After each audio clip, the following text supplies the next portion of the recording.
Thanks, Kathy, for that, although I do have to say no one disclosed anything about earthquakes before I accepted the invitation to talk today, although I have just survived a trip to Tokyo, which I was pretty happy about. My thanks to the Law Institute for inviting me to speak at this conference. I love talking about the progression of women into senior leadership roles, and I love New Zealand, so it's a very good combination for me.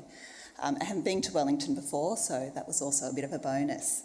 I should disclose to you all that I'm technically what's called a Tasmanian in Australia. I come from our South Island, and Tasmanians, as a breed of people, are the only people that have more jokes told about them in Australia than New Zealanders. So I'm in very good company today.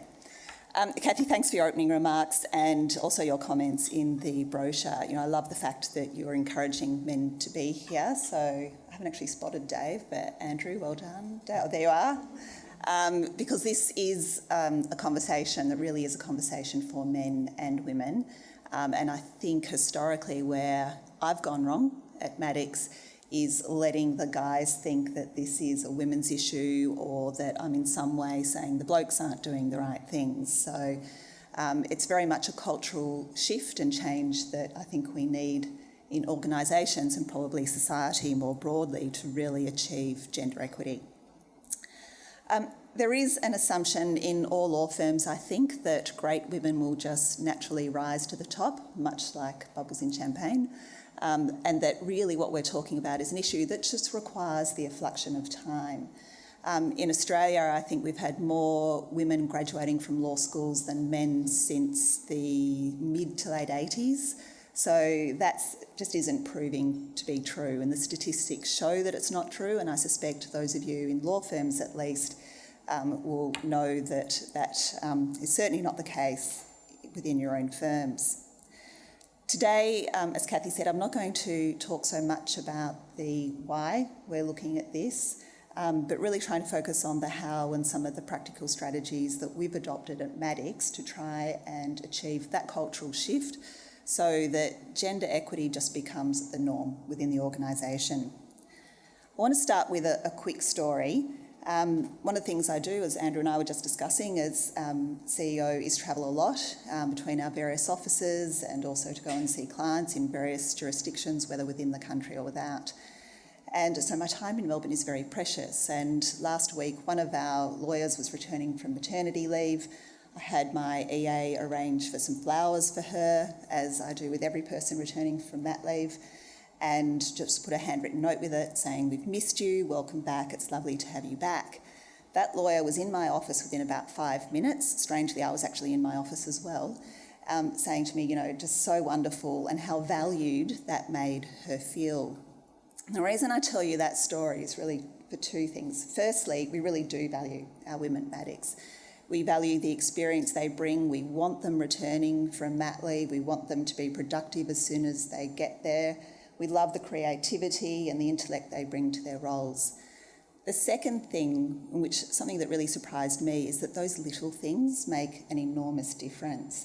And I think for those of us who aren't CEOs in the room, it goes to show that you can do little things in an organisation that can make an absolutely enormous difference to the women around you, and certainly in terms of encouraging them.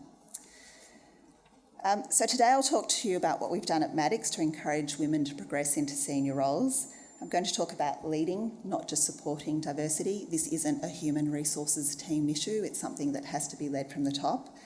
I want to take you through some of the practical solutions that we've put in place and finish with the next steps for us in diversity at Maddocks, because diversity is a broader conversation than just gender. So I've got a bit to get through in the next 30 minutes. So some of you may have heard of Maddocks, especially those of you who've got former staff members working with you. So we're a leading Australian law firm. We were established in 1885. One of our first clients was Ned Kelly. That obviously didn't go so well for us, and we're no longer practising criminal law. We specialise in, and I have to read these because I always forget one and offend someone. We specialise in healthcare, education, infrastructure, professional services, government and technology. And of that, government tends to be about half of our revenue. We employ over 500 people in New South Wales, Victoria and in the ACT. We're a top 20 law firm, and in our 130-year history, I'm the first woman to lead the firm. When I was offered the position of CEO, it wasn't a role I was looking for, so it wasn't an easy decision for me to take the role. At the time, I had 2 young kids who were 5 and 6. We were renovating our home, although we've been doing that for the last 10 years, so that wasn't exactly out of the norm. Had a new puppy. We had a foster child who was going through his last year of school. So, it wasn't the most settled time in our lives. And the board asked me if I'd take the role on, and it became a family discussion for us. What would the impacts be for me to take the role on? One of the reasons I decided to do it was I very much wanted to be the change that I wanted to see in gender equity within the firm. If I wasn't prepared to do it, who was going to be the next woman who would either be asked by the board to do it or be prepared to actually put their hand up and do it? So I did put my hand up and went through the excruciating process that we go through when appointing CEOs, including psych tests and various other things, and here I am today. Within Maddocks, we had been having a discussion about gender diversity for quite some time before I was appointed to the role, and we'd very much made a decision that we wanted to change. In 2008, only 18% of our partners were women and only 9% of the equity partnership. We had one very large team, the largest team in the firm, which was very Boise in culture, I think, and had no female partners at all. And for a firm of our size, those figures just didn't stack up.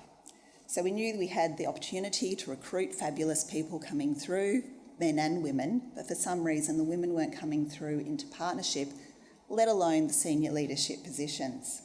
So it was an exciting time for us as well in about 2008 when you were looking forward.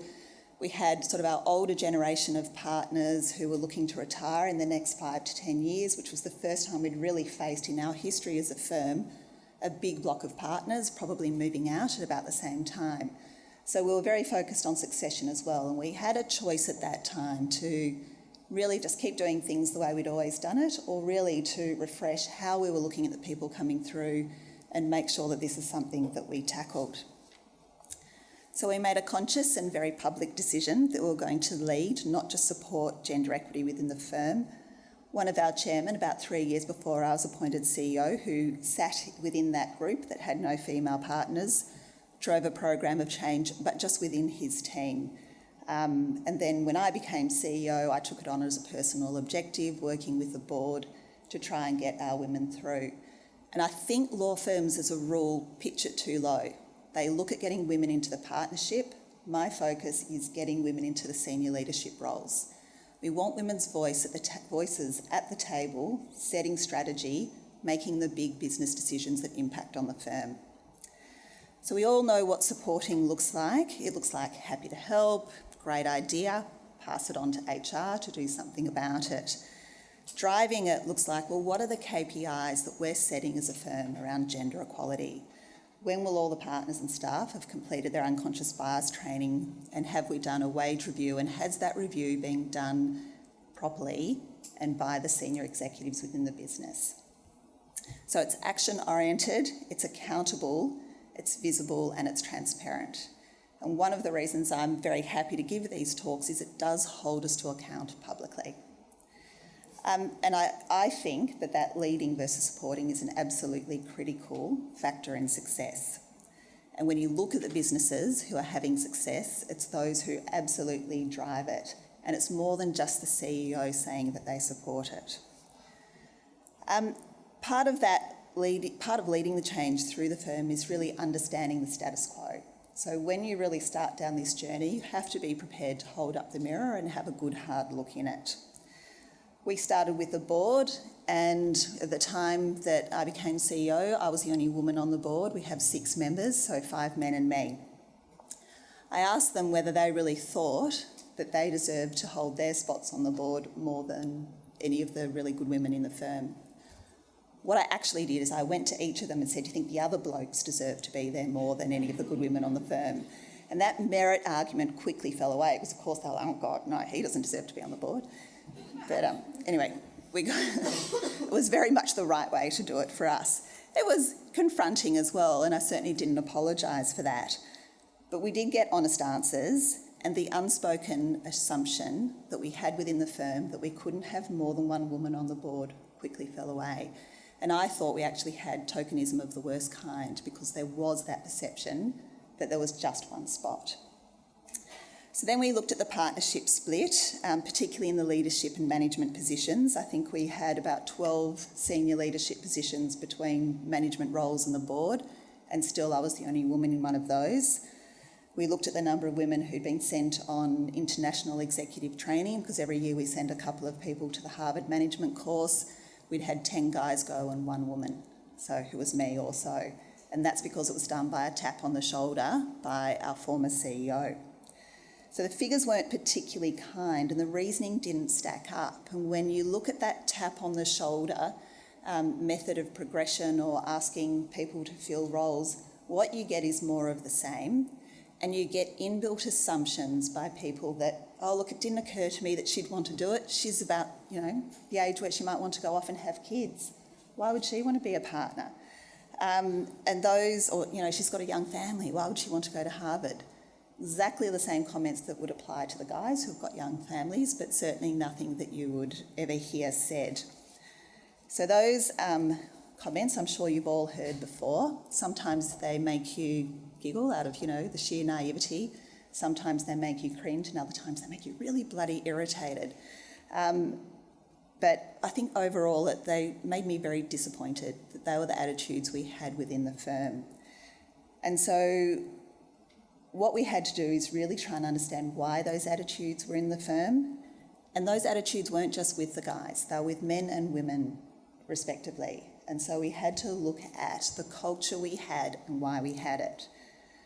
Before we really did any work developing our strategies, we needed to understand from the firm's perspective what it was and what the research showed around why women weren't coming through. So the lack of visible women in leadership positions was one clear thing. So women couldn't see that there were visible pathways to leadership. And that also set perceptions around what leaders looked like. Everyone just assumed it was going to be another white middle-aged man who, was privately school educated in Melbourne or Sydney, not Tasmania. Speaking of which, I did an interview recently with a journalist in Australia, and she was calling it the atypical CEO because I was publicly school educated, Tasmanian and a woman. The thing she got really stuck on was that I was Tasmanian. So that for her was the most amazing thing about me progressing to be CEO. The other thing that we had to tackle very clearly was the proceeding into the partnership ranks and the senior leadership positions often came at about the time when women were looking to have children, and the perceptions that women were carrying that having a kid might slow down their career progression. So we had to tackle that head on.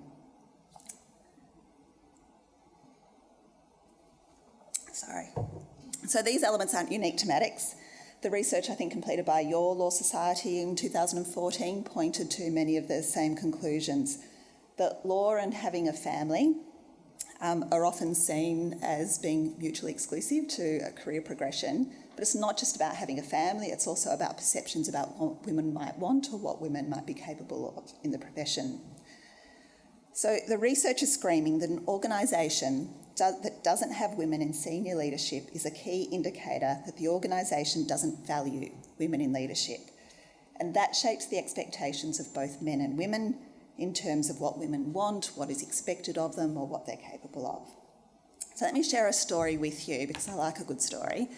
A friend of mine called me a couple of weeks ago as I was on my way to work. She was absolutely mortified. Now, this is someone who's very outgoing, very well educated, mostly law-abiding. She called me and she said, "Oh, Michelle, I'm just mortified." So, mortified's quite a loaded word, and she's not the shy, retiring type.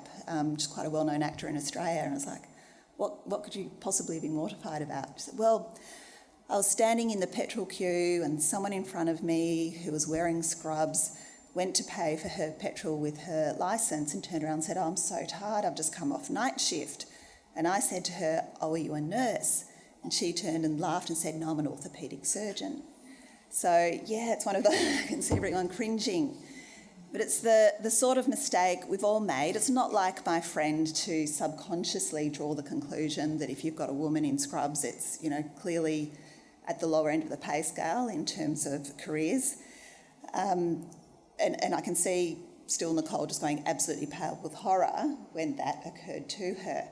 But it's a very good example of the unconscious bias that we all carry, and that was where we really started within the firm in terms of tackling some of those attitudes that existed.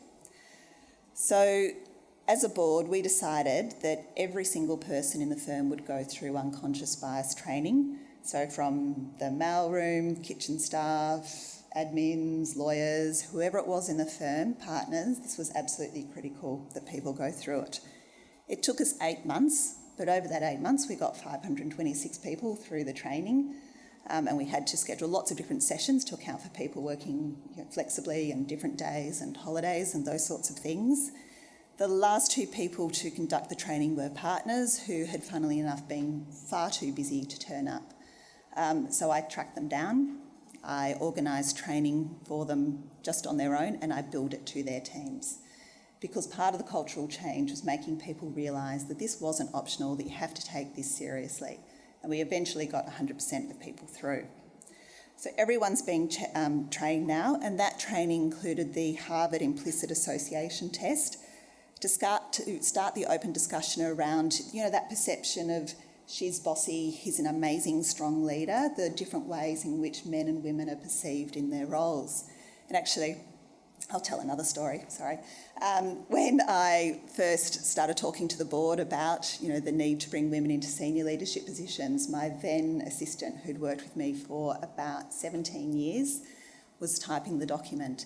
And she came into my office, she goes, "Michelle, I'd never actually thought about it, but, I do think of strong, women as being really bossy and, strong men as being good leaders. So it's not until you point out," she's no longer working with me. Clearly she thought I'd been a complete pain in the butt for the last 17 years. But no, that's not the reason she left. But it does go to show that until you get people actually thinking about the bias that we all carry, you're not aware of it, and so you can't act on it. So that unconscious bias training was an absolutely important platform for us to start to change the culture and the way people think. And we now embed that in our induction training, so any new starters go through unconscious bias training. We'll run it again, probably in a year or 2. And I'm actually talking to a PhD student in New Zealand who's doing some study at the moment around this. And I think there's some great work to be done in terms of, does unconscious bias training last? What are the ongoing impacts? How does it change behaviours? I did my training in a group with catering staff, admin assistants, lawyers at various levels and a couple of other partners. And the message my group conveyed was, I've never really thought about this before. And I was astounded by how honest everyone was. So at the start, everyone had to stand on a scale of where they thought they sat in terms of bias. And some people sat at I think I carry a lot of unconscious bias. Some people sat at I don't think I carry much. And then it all shifted when we did the same exercise at the end of the session. In the context of a law firm, it is absolutely critical that things like that training are underscored by partner performance. Partners have to be seen to be living the issues that we're dealing with and leading by example, which is why I tracked down those partners, as I said. The next cab off the rank was improving our flexible working arrangements. So as a firm, I think about 32% of our people work flexibly now. It's always been quite high, but we didn't do it very well. So when we did our review, we confirmed something that we knew but hadn't really tackled, which is that some of our great women weren't available to take the senior leadership positions in the firm. And that's often because the time to move forward in your career does conflict with when you're having a family. And so we had to develop a strategy that tackled maintaining practices while women were going on maternity leave. And I don't know if any of you have done that, where you have to come back and rebuild your practice, but it's a pretty hard thing to do. I'd done it twice without, I thought, a lot of support from the firm, but nor had it occurred to me at the time that actually the firm should be supporting me through that process. So what we've done, recognising that family commitments can be hard to juggle for every person, I think the survey that Kathy did at the start of the session showed that, it can raise up all sorts of competing demands in your life, certainly in terms of your time, was really try and tackle some of the deep-rooted attitudes in society that a woman will be the primary carer. And I don't know whether that's the case in New Zealand, but in Australia, it is absolutely the case that the perception is a woman's career might have to take a back seat to that of her partners when they have a child. We can't do much to change attitudes in society, but that's the, paradigm within which we have to work. And what I hear time and again is that it's natural for women to opt out or to step back when they have kids, but that language is premised on an assumption that women value their careers less than men do, or that women, particularly women who've had children, don't care about the demanding work anymore. And I think that's a very lazy explanation by business to justify inequality. So what we've tried to do at Maddocks is make it easier for women to take the leave they need and also to return to work and hit the ground running. So we had to make coming back to work easier, achievable and expected not just by the women going on leave, but expected by the people that they worked with as well. So what we've done is we've put systems in place to ensure that there's a custodian partner for every woman when she goes on leave.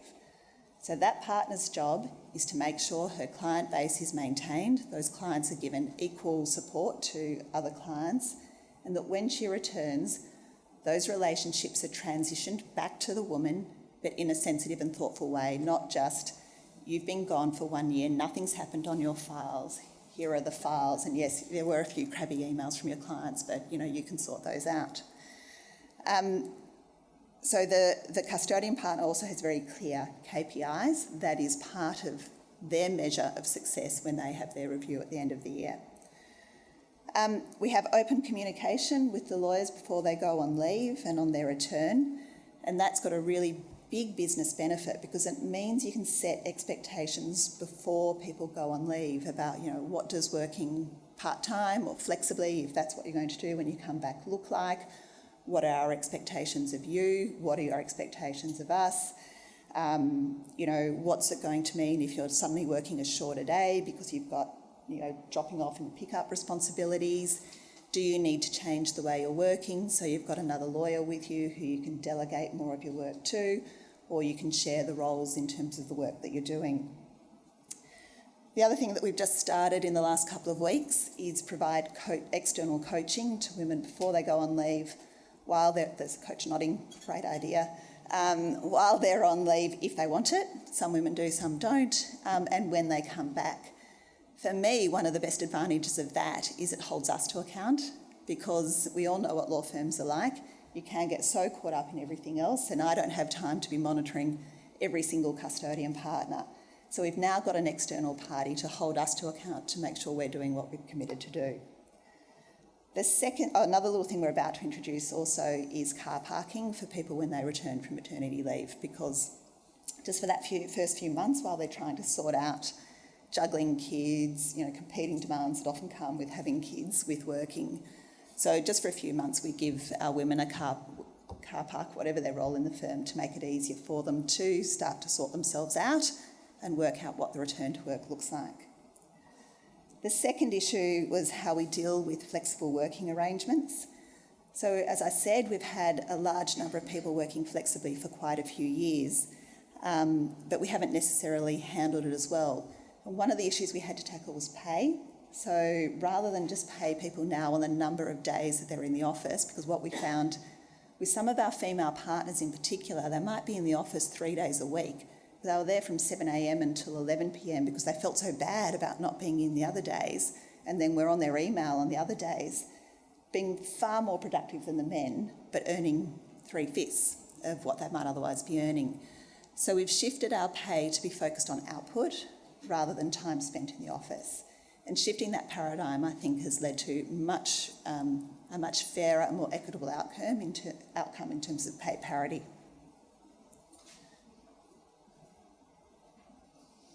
And I think one of the important things to recognise with valuing people who work flexibly is that they do have a life outside of work, and that comes with it empathy with clients, creativity often, different ways of thinking. And so all of those things, whatever the reason for working flexibly, whether it's because you're having kids, whether it's because you want to spend time with your grandkids, whether it's because you're teaching violin, whatever it is, actually, I think, makes our lawyers more rounded people, more creative and better able to cultivate relationships with our clients. It would be delightful for me to have all our lawyers working 24/7, but we wouldn't have a particularly well-rounded organisation. We wouldn't have particularly good client relationships. We wouldn't have those levellers between the people within the firm. So what I see as the keys to flexibility working really well are communication and trust. If you trust the people that you employ, which you should, if you don't, you probably need to move them on, then you know that they're going to do the right thing by you and the right thing by your clients. Flexibility cuts both ways. I don't care where anyone works, when they work, as long as they're looking after their clients. And that is the key. But that means they also need to make sure they are looking after their clients. But the people that we employ, we trust, and they do. The other key is communication. So one of the things that we did quite early on was train our practice team leaders to have conversations with our women before they were going on maternity leave, in particular. And we have the same sorts of conversations with men or women who are starting to work flexibly, even if it's not for maternity leave or child responsibilities. And one of the things that amazed me was the male practice team leaders felt like they couldn't have the conversations with women in particular before they were going on maternity leave. They thought it might breach some sort of discrimination law or something like that. I think it was just an excuse because they were uncomfortable having the conversations. But now they know that they need to, that it's okay to do it. And to have the conversations about practical things like, if you want to work flexibly, that's great, but could you make sure when you're organising your childcare, you organise it for a Friday? Because otherwise we will have no staff in the office on a Friday and we can't run a business like that. So if you have those conversations, you give people the opportunity to organise their own affairs in a way that's going to work for you. And it's a very little practical thing, but it's something that wasn't happening. And then we had lots of partners complaining that, people were working flexibly and they had no one in the office on Friday. And it's like, but you have to have some control over that. And you can. It's okay to have some control over that. So that's now working very well and we actually can look after clients on a Friday. The third thing I wanted to talk about was quotas and targets. So quotas is one of those words where you can generally see people have a visceral reaction to it.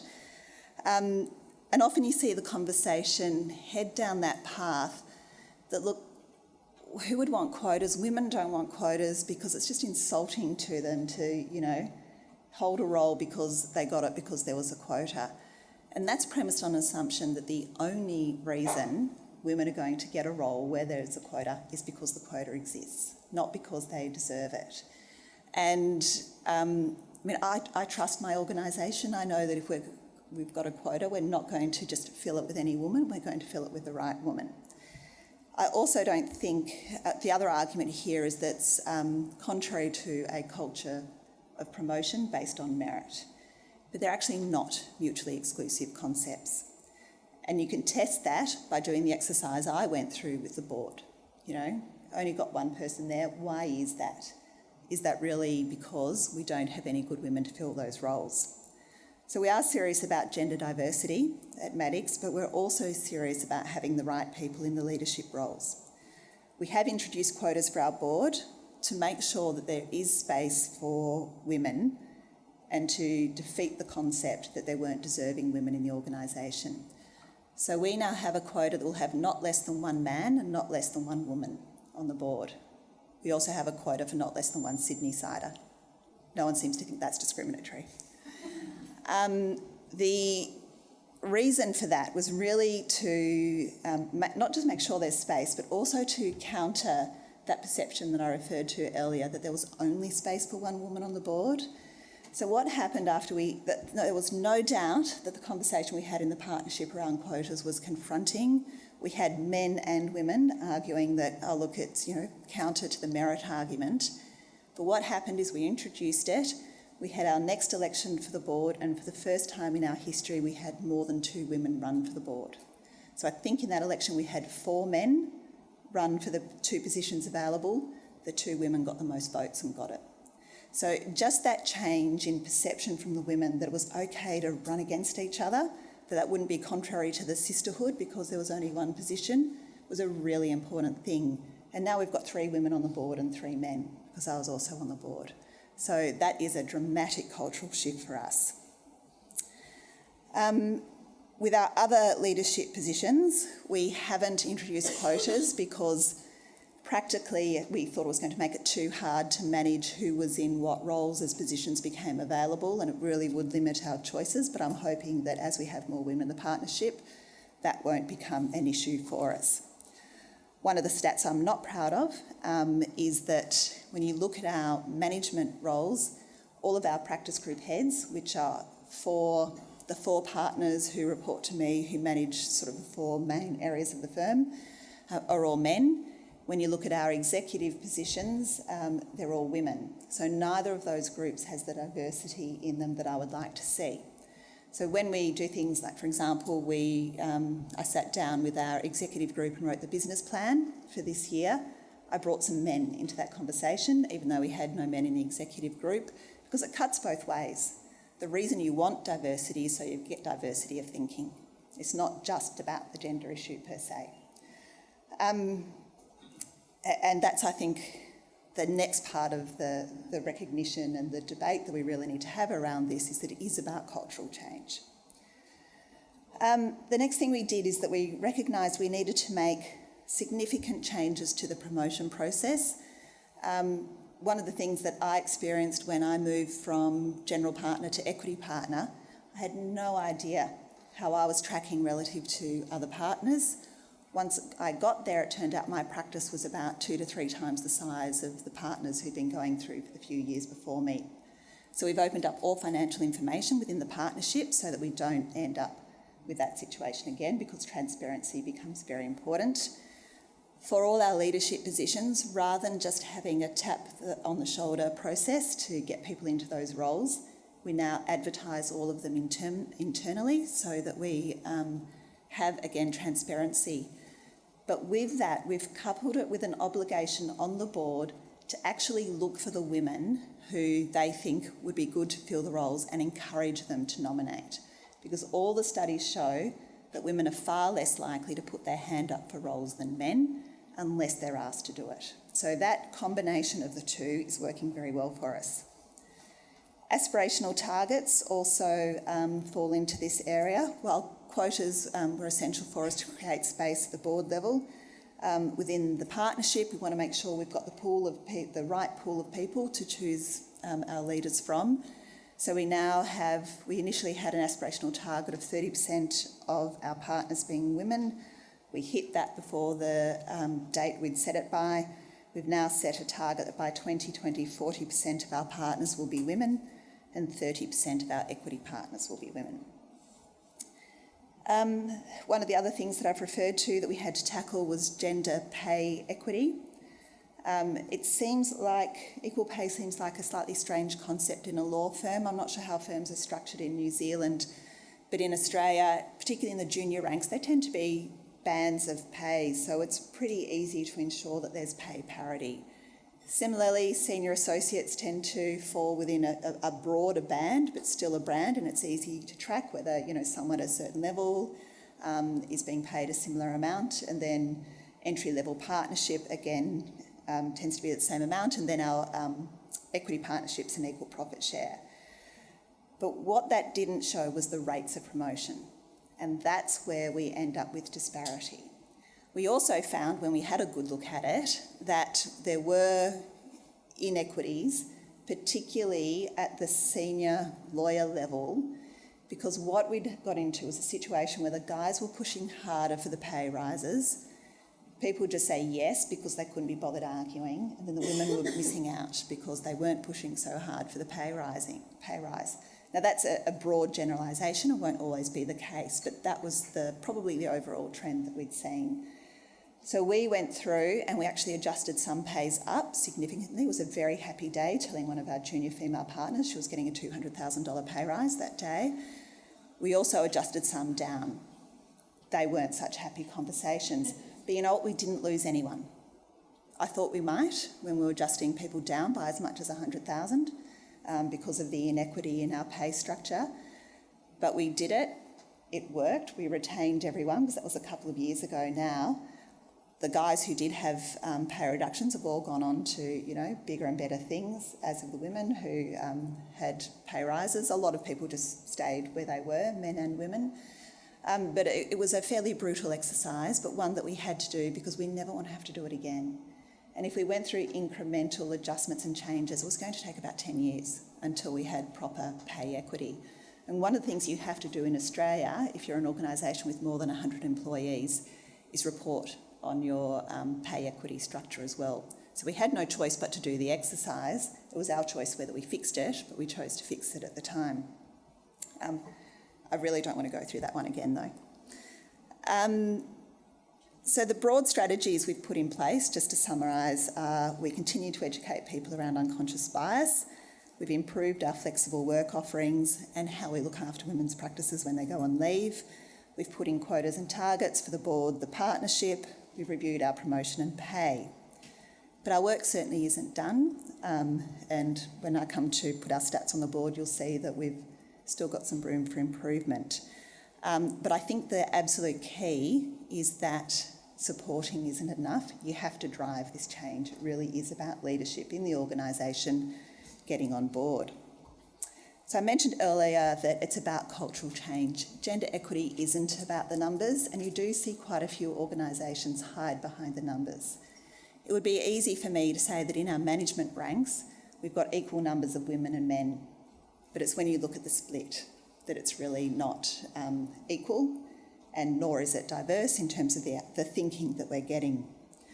And, we are an organisation that needs to be able to, that looks after clients. Our job is to give our clients the most creative, best solutions that we can. And that comes from diversity. And there are a lot of studies around this. And I was mentioning to Niall last night that Deloitte put out a study a couple of weeks ago that talks about the benefits of cultural diversity in particular, because when you have a group of people discussing an issue and you've got that group made up of people from different backgrounds, everyone's more likely to listen to each other rather than talk over the top of each other. So you get greater participation in the thinking that goes into the result and a better result for clients. There can also be a strong commercial advantage. So I'm not sure whether they still do it, but a couple of years ago, Microsoft in Asia were paying a 2% premium to firms that met their gender benchmarks.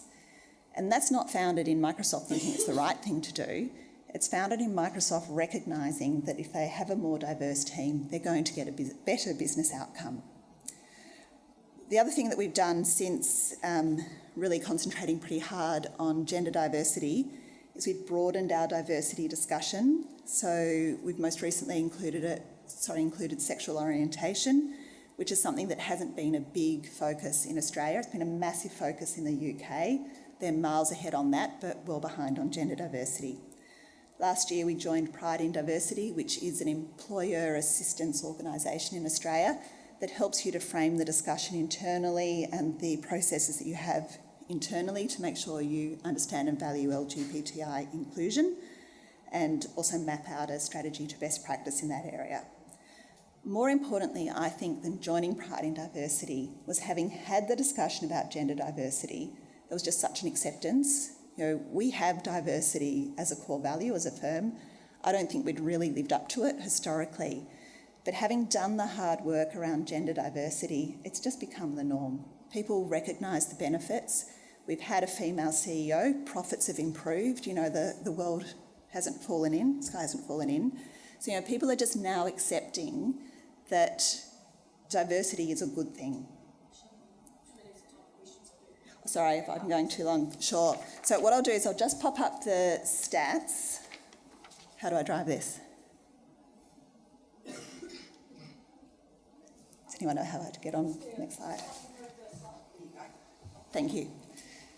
So these are our stats at the moment. We've got a 98% return rate from maternity leave, which I'm particularly proud of. It was 100%, but one of our lawyers went into academia when she returned. All of our people have been trained in unconscious bias. Half the board are women. I've mentioned the directors and practice group heads, which is not as diverse as I would like it. We've increased our women in partnership to 32% at the moment.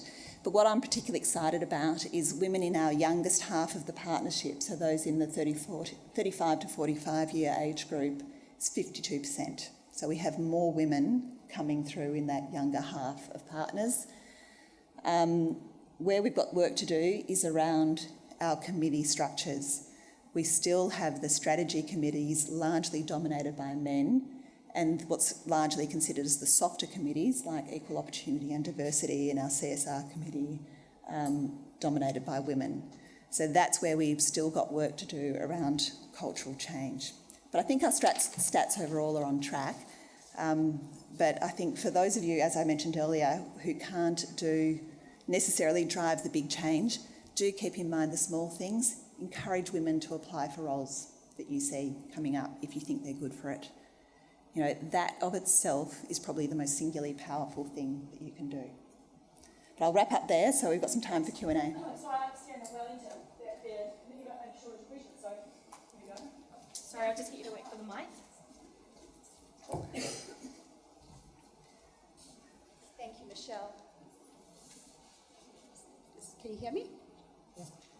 Thank you, Michelle. That was really interesting and really helpful just to have a real-world story to work through to demonstrate how some of these initiatives work. I've just got two questions. The first question is that you spoke about shifting the focus of pay onto output. And my question is, how do you measure output? Yep. And then my second question is about your shifting your focus from gender to other dimensions of diversity. And my question is, do you think that there's a natural flow-on effect from dealing with the gender diversity issue that it will just automatically help with those other dimensions, or do you think it has to be a separate conversation? I think it's a bit. I'll take the second question first. I think it's a bit of both. I think having the gender diversity debate, and in particular the unconscious bias training, just makes people more aware of broader diversity issues. So we've started celebrating cultural diversity recently within the organisation, just absolutely natural. And we're getting much greater diversity, I think, in terms of, you know, the backgrounds that our people are coming from. But I think it goes hand in hand. You need to talk about it. You can't just leave it as it will automatically happen, but you've laid the framework for that cultural change and thinking. In terms of the transition to paying on the basis of output, it's not an easy thing to measure, and it does require an element of subjectivity. But so does a pay review every year. You know, we have a roles and responsibilities framework for our partners that has obviously financial metrics, but that is but one. We're very focused on, you know, how people deal with their people, the sort of client service they give, whether they're technically competent lawyers, the contribution that they make to the broader firm. You know, we're very wedded to our culture and our esprit de corps within the firm. So there is naturally, it's not just financials, but we'll have a look at the holistic, you know, and if we've got a partner working full-time who is just working on the financials, doesn't contribute anything else to the firm, well, firstly, there's a question about whether that person should be a partner, but secondly, we'll look at the person working what's traditionally called part-time, and, you know, even though their financials may not be as good, if they're contributing a whole heap of other ways, then we'll increase their pay. So we've got quite a few women working, say, 3 days a week who will pay 4/5 of, or whatever it is, because recognising that really they are just, the effort that they're putting in is so high. Hi,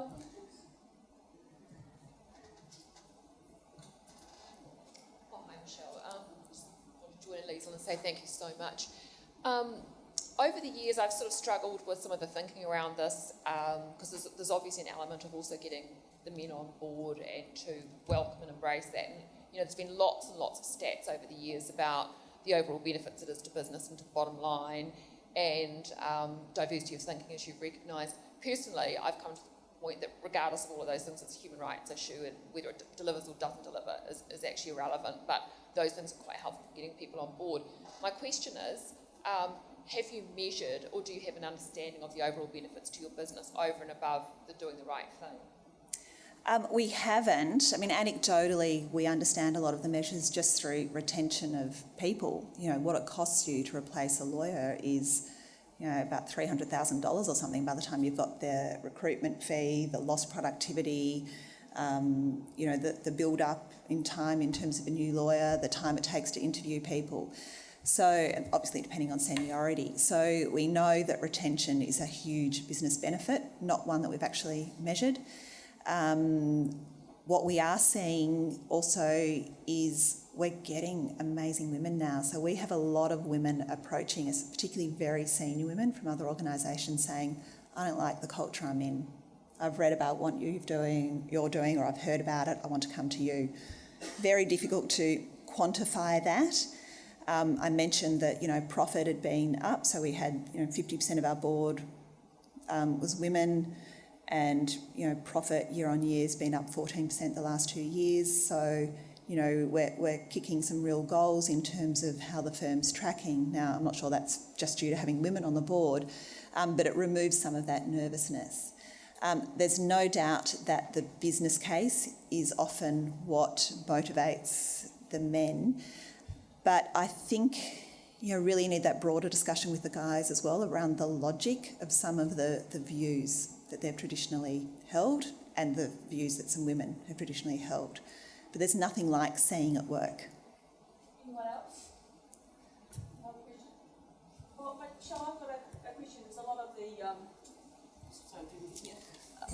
of the women in the room are not in private practice, and you talked about unconscious bias training in law firms, which I'm sure will be very helpful, but there might well be women in the room who would like to see their own organisations, whether it's government or corporates, undertake some unconscious bias training. So do you have some suggestions for how anyone in the room might go back to their corporate or their government department and suggest try and persuade the leadership about the value or why they should do it when it's not outside a law firm environment? Sure. I mean, I think the principles apply whatever the environment that you're in. Any organisation is going to perform the best if it's got the greatest diversity. And I would imagine that, in house roles, most people are mortified by the idea that, they're practising in any way that's potentially discriminatory. So I think have the conversation. Go and say, you went to this seminar today and heard X, Y and Z. Give them my number if they want to talk to me, but you've got to be brave enough to go and have the conversation. I think that's the starting point with whoever it is that you think can drive that change and bring about the training or organise it. We've got time for one last question. Sorry.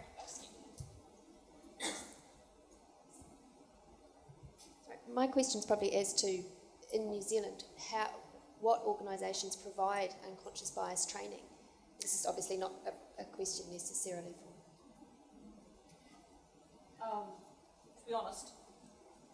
To be honest, I don't know the answer to that question. I'm sure there are organisations that do, and some of our speakers this afternoon. Nikki, would you, Yeah, I mean, some that I do for